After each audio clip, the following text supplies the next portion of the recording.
Il m'a demandé de faire ça. Il y avait du mauvais temps en Alsace. J'ai fait du vent aussi. On fait la pluie aussi si tu veux. Non, tu évites la pluie. Ouais.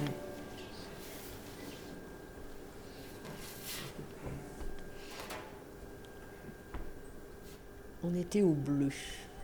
On en était à la qualité de cette couleur qui avec la matière, avec l'encre, a cette lumière qui vient d'elle-même, qui vient du papier. Et ça, c'est une différence fondamentale avec le dessin. C'est une chose nouvelle et qui m'enthousiasme. Vraiment. Le principe du monotype, c'est qu'on travaille directement sur la plaque, sans la graver, et sur 2 plaques, là en l'occurrence. Et quand on joue sur ce qui va être la première plaque, la deuxième plaque, ce qui va recouvrir, mais qui vient juste parfois porter un voile quand c'est juste dessus, en fonction des transparences. Et une fois que le passage est fait, on n'a plus rien, tout est sur la feuille, parce que là, on travaille les 2 plaques en parallèle pour qu'elles viennent s'entremêler, qu'elles viennent se chevaucher. Mais une fois qu'elles sont tirées, en fait, elles ont amené un ensemble, elles ont lié un ensemble. Et ce qui a été dessous est toujours visible par rapport à ce qui est dessus.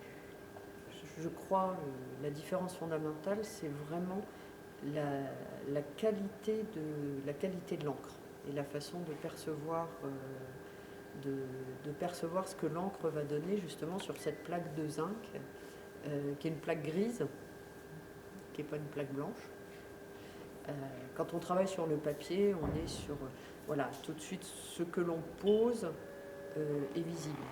Quand on travaille sur la plaque de zinc avec les outils de la gravure, en fait, on pose quelque chose qui est sur une surface grise, qui reflète la lumière et qui ensuite va être transféré sur du blanc. Et donc, il y a ce transfert, je trouve, à quelque chose d'absolument magique et à la fois moi, j'ai le trac à chaque fois. Donc, c'est vrai qu'il y a ce mystère. Et puis, il y a la qualité de la trace qu'on laisse et la qualité de la trace qui va apparaître, qui n'est pas forcément toujours la même. Des fois, la trace amène une réserve alors qu'on avait pensé qu'elle allait amener une matière.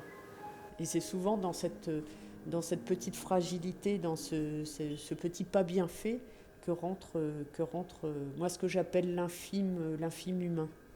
C'est-à-dire la vibration qui fait qu'en fait on écoute beaucoup de petits murmures et que ces petits murmures donnent une respiration à l'ensemble. Voilà. Et la recherche en tant que telle, c'est typiquement le lieu où la finalité n'existe pas. En fait, c'est le cheminement qui est intéressant, c'est le parcours qui est intéressant, c'est ce que ça questionne, c'est l'errance, c'est le décalage, sont les pas de côté, c'est la vacuité, c'est tout ça. Et ça n'est absolument pas le lieu où on veut aller, c'est vraiment ce parcours qui est fait. Et je pense que les deux sont intrinsèquement différentes. Voilà. C'est peut-être ça en fait la résolution de la page blanche, l'acceptation de la vacuité. Combler la vacuité. Voilà. Non, pas combler. Oh là là, non, accepter la vacuité. Ouais. Parce que je pense que